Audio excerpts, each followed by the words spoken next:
Ladies and gentlemen, rookie minicamp is officially in the books for the New York Giants, and man, do we have a lot of good news. And I feel like nobody is really understanding how good Jaxson looked throughout this period. He did some things that you just don't see from rookies. Now, listen, I get it. It is just rookie minicamp. There's no pads, and they didn't run any 11-on-11s. It was strictly 7-on-7s, but he looked really, really good.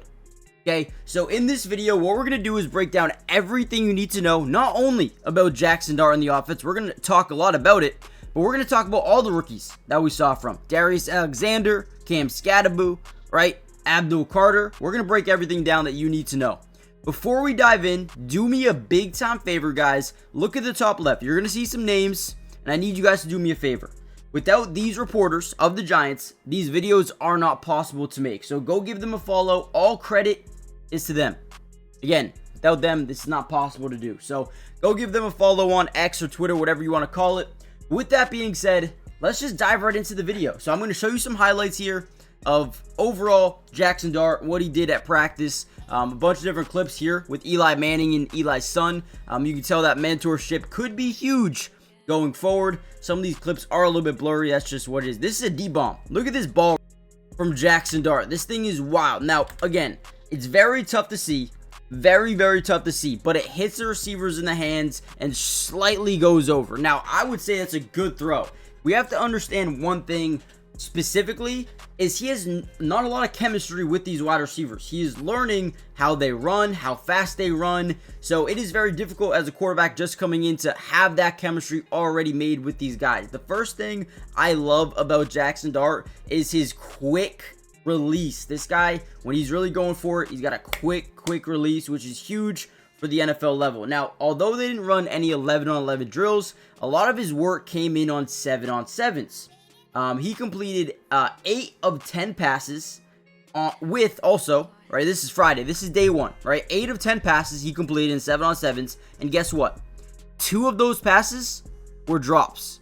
So, realistically, accuracy-wise, he didn't miss a pass, right? And then Saturday, I believe day 2, he was 7 of 13, so definitely not as good, maybe took a little bit of a step back in terms of efficiency. But his final pass of rookie minicamp was a 45-yard touchdown to Daquan Felton.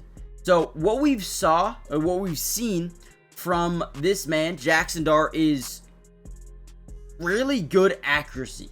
Now, obviously, there is a lot of room to grow.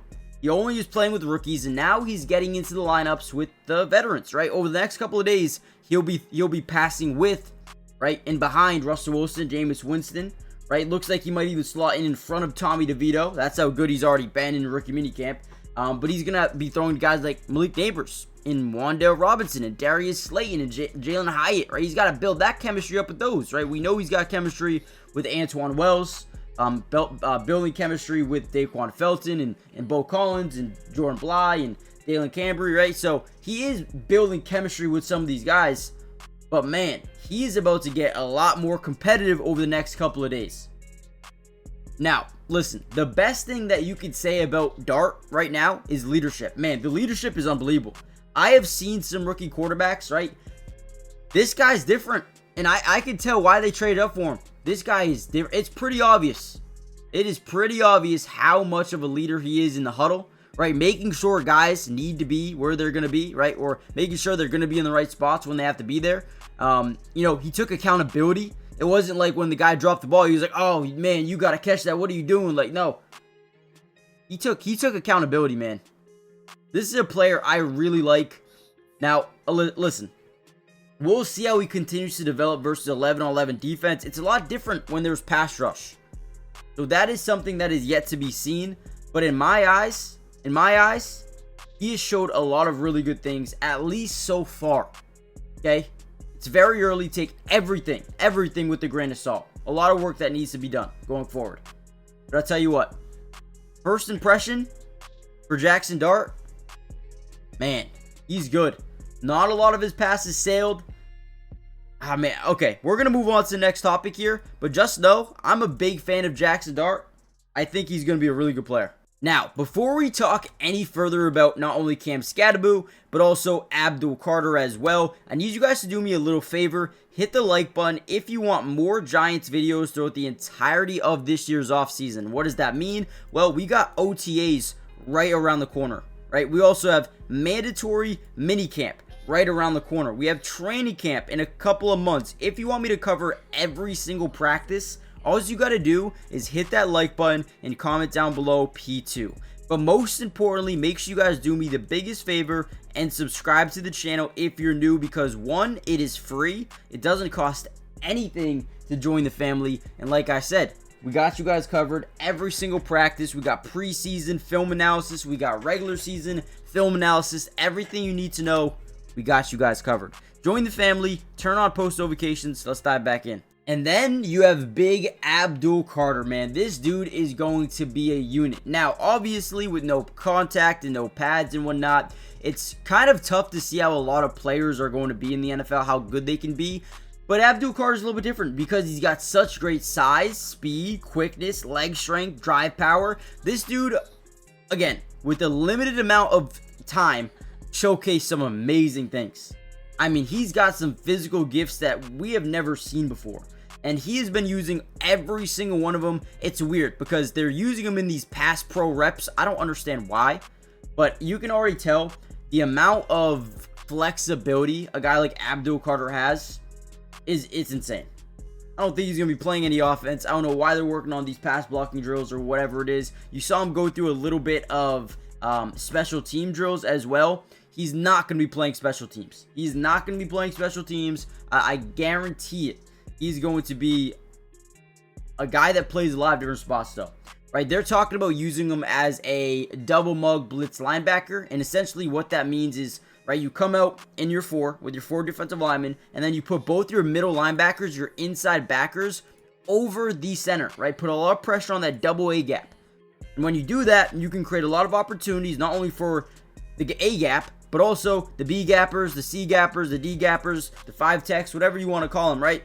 Abdul Carter's versatility is going to help out this defense, draw up a bunch of different pass rush plays, a lot of blitzes, and I think that's going to be the most fun thing about him. Now again, we're going to know a lot more about him when it comes to OTAs and mandatory minicamp and training camp.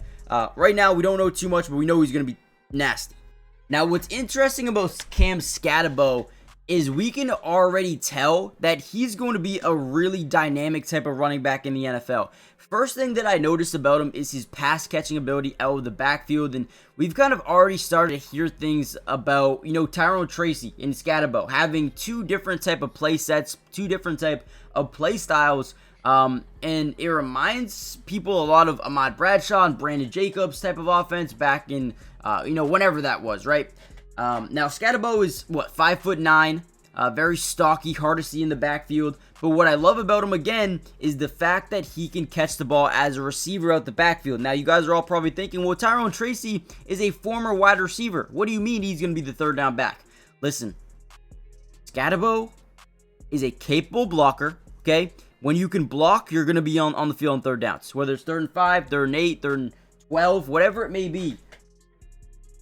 He is going to be on the football field because he can block alone and he can catch football. So Skattebo, look for him to be maybe a 3rd down back, but have the ability to play all of them if you need him to do. I think Tracy adds a different dynamic of speed and versatility in between the tackles and outside the tackles as well. But Skattebo looks good, and he can catch the ball, and he can block. That's huge. Now, with that being said, guys, it was a successful rookie minicamp here. Over the next few days, he will be working with guys like Russell Wilson, Jameis Winston, Tommy DeVito, Malik Neighbors, Tyrone Tracy, Devin Singletary.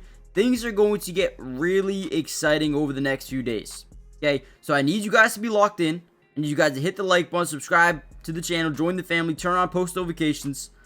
And with that being said, I will see you guys in the next one. We'll have another one come out over the next few days. Once OTAs start up, we get some more footage. Don't worry, coming right at you with some more. So I'll see you in the next one. Peace.